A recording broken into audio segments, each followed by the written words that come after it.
రాష్ట్రంలో ఎలాంటి విద్యుత్ అంతరాయం లేదన్నారు డిప్యూటీ సీఎం భట్టి విక్రమార్క. వేసవిలో సైతం విద్యుత్ అంతరాయం లేకుండా సరఫరా చేస్తామని తెలిపారు. విద్యుత్ శాఖపై deputy CM Bhatti Vikramarka power point presentation ఇచ్చారు. రాష్ట్రంలో రోజువారీ విద్యుత్ డిమాండ్ అత్యధికంగా ఈ నెల 10న 15,998 మెగావాట్లకు చేరినా ఎక్కడా అంతరాయం లేకుండా నిరంతర సరఫరా చేస్తున్నామని తెలిపారు.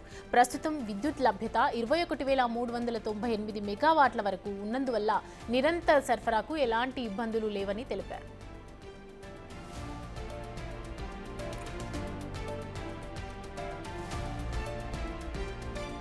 విద్యుత్ పంపిణీ సంస్థల ఆర్థిక పునర్వ్యవస్థీకరణ కోసం కేంద్ర ప్రభుత్వం ప్రవేశపెట్టిన రీవాంప్డ్ డిస్ట్రిబ్యూషన్ సెక్టార్ స్కీమ్లో రాష్ట్రం చేరనుందని భట్టి తెలిపారు. అయినప్పటికీ కేంద్ర ప్రభుత్వం పెట్టే షరతులతో భాగంగా వ్యవసాయ బోర్డులకు మీటర్లు పెట్టే ప్రసక్తే లేదని భట్టి స్పష్టం చేశారు. గత సంవత్సరం వేసవి కన్నా రికార్డు స్థాయిలో ఫిబ్రవరి 7న 15,782 మెగావాట్ల విద్యుత్ డిమాండ్ ఏర్పడిందన్నారు. అయినప్పటికీ ఎక్కడా విద్యుత్ అంతరాయం లేకుండా చూశామన్నారు. రామగుండంలో తెలంగాణ జెన్కో ఆధ్వర్యంలోని 800 మెగావాట్ల కొత్త థర్మల్ విద్యుత్ కేంద్రాన్ని నిర్మిస్తామని తెలిపారు. 2030 నాటికి 20,000 మెగావాట్ల గ్రీన్ ఎనర్జీని ఉత్పత్తి చేయాలని లక్ష్యంగా పెట్టుకున్నామని తెలిపారు. విద్యుత్ సబ్సిడీల కింద గతేడాది డిస్కంలకు 18,615 కోట్లను చెల్లించినట్లు భట్టి వెల్లడించారు. ఇదే అంశానికి సంబంధించి పూర్తి అప్డేట్స్ మా ప్రతినిధి హరికృష్ణ అందిస్తారు. హరికృష్ణ, రాష్ట్రంలో విద్యుత్ వినియోగం విపరీతంగా పెరుగుతుందని చెప్పేసి డిప్యూటీ సీఎం భట్టి విక్రమార్క పేర్కొన్నారు. విద్యుత్ ఉత్పత్తిపై ఏ మేరకు డిమాండ్ ఉందని ఆయన విద్యుత్పై పవర్ ప్రజెంటేషన్ ఇచ్చారు. ఈ సందర్భంగా రాష్ట్రంలో ప్రతి సంవత్సరం 5.6 గ్రోత్ రేటుతో కూడా విద్యుత్ వినియోగం పెరుగుతుందని చెప్పేసి కూడా ఆయన పవర్ ప్రజెంటేషన్లో పేర్కొనడం జరిగింది. గత సంవత్సరం ఏదైతే గత ప్రభుత్వ హయాంలో దాదాపుగా 13,000 మెగావాట్ల ఇచ్చి ఇంతకన్నా ఎక్కువ ఎవరు ఇవ్వలేరని చెప్పేసి గొప్పలు చెప్పుకున్నారంటూ కూడా గత ప్రభుత్వంపై ఆయన విమర్శలు గుప్పించారు. అయితే ఈ సంవత్సరం ఏదైతే 2023-24 సంవత్సరంలో దాదాపుగా 15,623 మెగావాట్ల విద్యుత్ రికార్డు స్థాయిలో వినియోగం జరిగింది. ఈ మేరకు ప్రభుత్వం నిరంతరాయంగా విద్యుత్ అందించిందని చెప్పేసి కూడా ఆయన పేర్కొనడం జరిగింది. అంతేకాకుండా ఈ సంవత్సరంలో ఫిబ్రవరి 10న 15,998 మెగావాట్ల విద్యుత్ వినియోగం జరిగింది.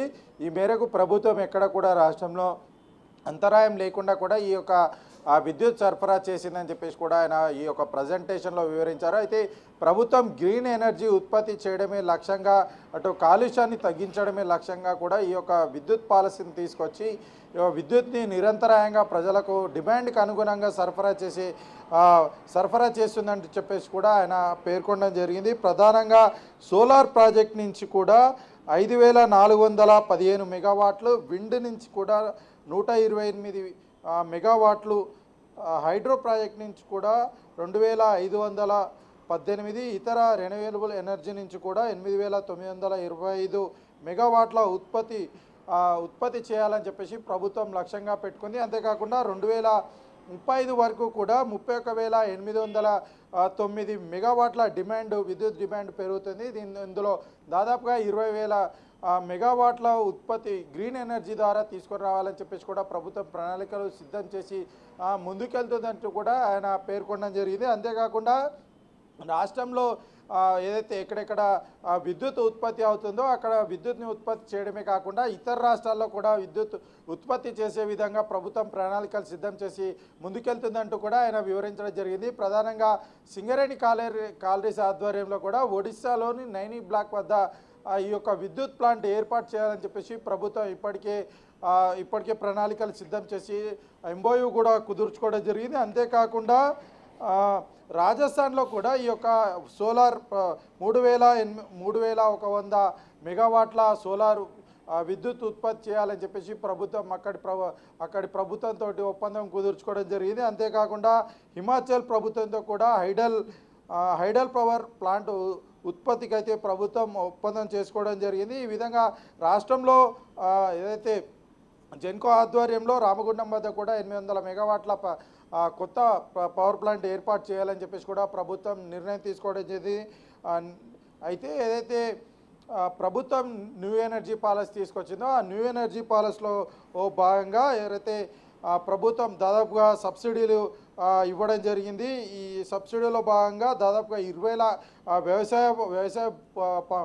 వ్యవసాయకు సంబంధించి 26 లక్షల పంపు సెట్లకు దాదాపుగా 13,269 కోట్ల ప్రభుత్వం అయితే సబ్సిడీ ఇవ్వడం జరిగింది. అంతేకాకుండా గృహజ్యోతి కింద 1648 కోట్లు అయితే ప్రభుత్వం అయితే విద్యుత్ శాఖకు చెల్లించడం జరిగింది. అంతేకాకుండా విద్యా సంస్థలకు కూడా ప్రభుత్వం ఉచిత కరెంట్ ఇస్తున్న నేపథ్యంలో కూడా ఇది కూడా 198 కోట్లు చెల్లించడం అయితే జరిగింది. ఇట్లా మొత్తంగా స్కీమ్లకు సంబంధించి 18,615 కోట్ల రూపాయలు విద్యుత్ సంస్థలకు చెల్లించడం జరిగిందంటూ కూడా ఆయన పేర్కొనడం జరిగింది. అంతేకాకుండా ఏదైతే నూతన ఎనర్జీ పాలసీ తీసుకొని వచ్చి రాష్ట్రంలో అటు కాలుష్యం తగ్గించడమే లక్ష్యంగా దాదాపుగా 2030 వరకు కూడా 20,000 మెగావాట్ల గ్రీన్ ఎనర్జీ ఉత్పత్తి చేయాలని చెప్పేసి ప్రభుత్వం లక్ష్యంగా పెట్టుకుంది. ఈ మేరకు మహిళా సంఘాలకు కూడా ఈ యొక్క సోలార్ ఎనర్జీ ఉత్పత్తి చేసే విధంగా వారికి అవకాశం కల్పించి ఆ విధంగా ముందుకెళ్లాలని చెప్పేసి కూడా ప్రభుత్వం భావించింది. దాదాపుగా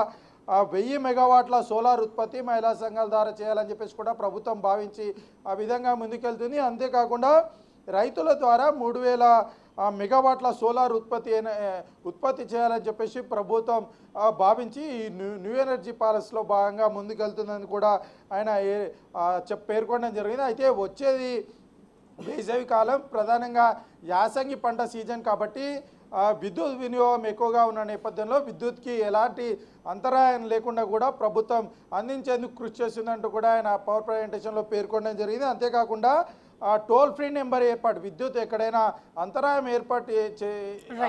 ఏర్పడితే వెంటనే 1912 టోల్ నెంబర్కు ఈ యొక్క కాల్ చేయాలని చెప్పేసి కూడా ఆయన పేర్కొనడం జరిగింది. అంతేకాకుండా ఏదైతే ఎమర్జెన్సీ రెస్పాన్స్ టీంని కూడా దేశంలోనే మొదటిసారిగా కూడా విద్యుత్ రంగంలో ఎమర్జెన్సీ రెస్పాన్స్ టీంని కూడా ఏర్పాటు చేశామని ఆయన పేర్కొనడం జరిగింది.